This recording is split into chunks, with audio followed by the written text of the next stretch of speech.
At 14 years old, at the Olympics, she did something that was considered impossible. The scoreboard showed 1-0-0. The announcer hesitated. The crowd had no idea what was happening. The organizers didn't either. And within minutes, the whole world was talking about a teenage girl from Romania who had just changed her sport forever. Overnight, everyone knew her name.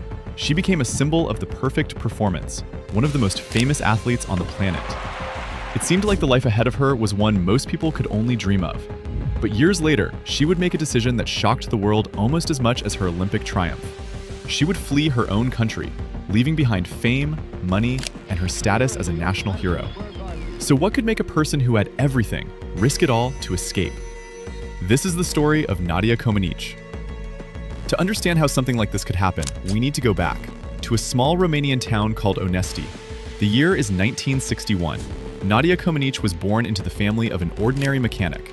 Nothing special. An ordinary Romanian family in an ordinary Romanian town under the Ceausescu regime. But by the time she was 6, her life had already changed forever. A gymnastics coach named Bela Karolyi came to her school looking for talent. As the story goes, he saw a little girl jumping rope in the yard. Something about her caught his attention. He approached her parents and suggested they send their daughter to a gymnastics school. The parents agreed. They thought they were giving her a chance. Karolyi wasn't just a coach, he was obsessive. Training sessions lasted 6 to 8 hours a day. The kids lived at the boarding school. They barely went home. Those who went through his system later spoke about it differently, some with gratitude, others with horror. But the results spoke for themselves. By the age of 14, Nadia Comaneci was the best gymnast in the world. And in 1976, she was sent to the Olympic Games in Montreal. That's when it happened. During her uneven bars routine, Nadia delivered a performance so flawless, the judges faced a problem they had never planned for. They awarded the highest possible score, a perfect 10. But the scoreboard had only been built to display scores up to 9.99. So instead of 10.00, it showed 100.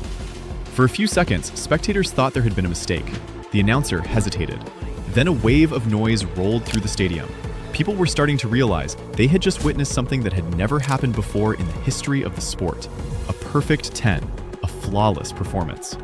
Over the next few days, she received 6 more scores just like it.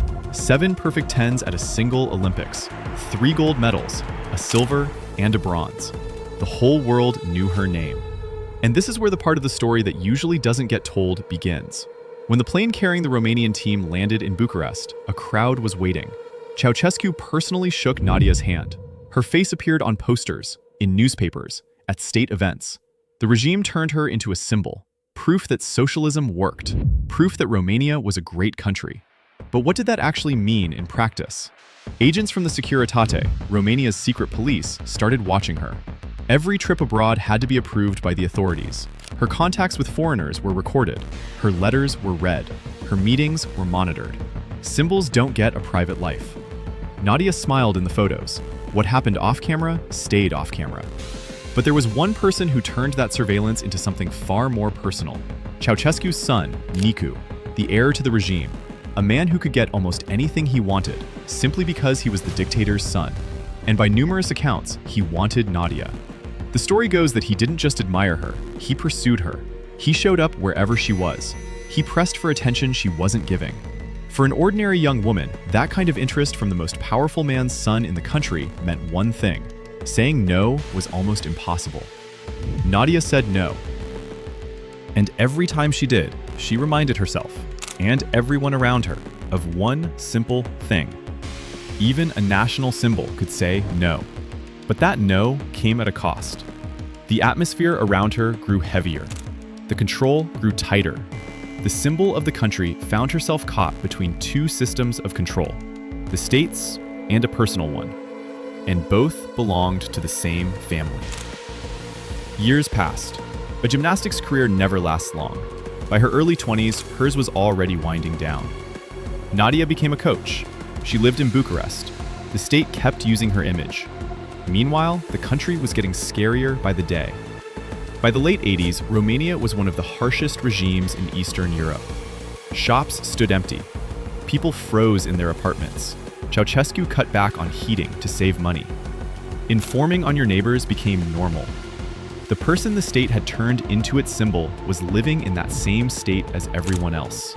just under special watch. And at some point, she decided she'd had enough. November 1989, a cold night. A group of 6 people left Bucharest. Nadia was among them. With them was a man named Constantine Panait. He knew the route. They walked on foot across a field toward the Hungarian border. Several hours in the dark, in the cold, through the mud. There was a border, there were guards, but they made it through. For the first time in her life, Nadia Comaneci was outside Romania without the government's control. A few weeks later, the revolution broke out in Romania. Ceausescu was executed on Christmas Day. The regime collapsed. But by then, Nadia was already in Hungary, then Austria, then New York. It seemed like that was it. Freedom. But the story doesn't end there. And what comes next is a twist few people expected. Constantine Panait, the same man who had led her across the border, declared himself her manager. He controlled her schedule, her interviews, her contacts. He decided who she could talk to and who she couldn't. He handled her money, and he called it protection. He said he was shielding her from people who wanted to exploit her. Nadia told a different story. She said she couldn't call her mother without his permission, that she couldn't meet people he hadn't approved, that the man who had freed her from the control of one regime had set up his own control over her. Escaping the country hadn't guaranteed escaping people. She started fighting back, through lawyers, through public statements, through journalists.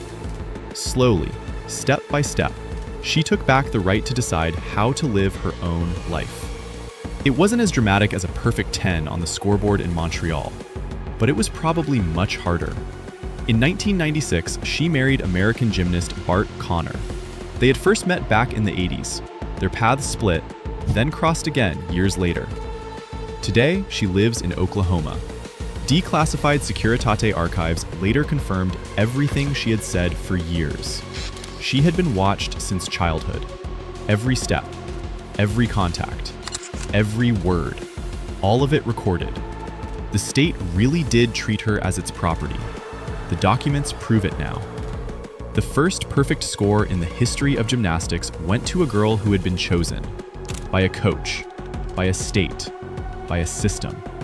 She never chose any of it herself.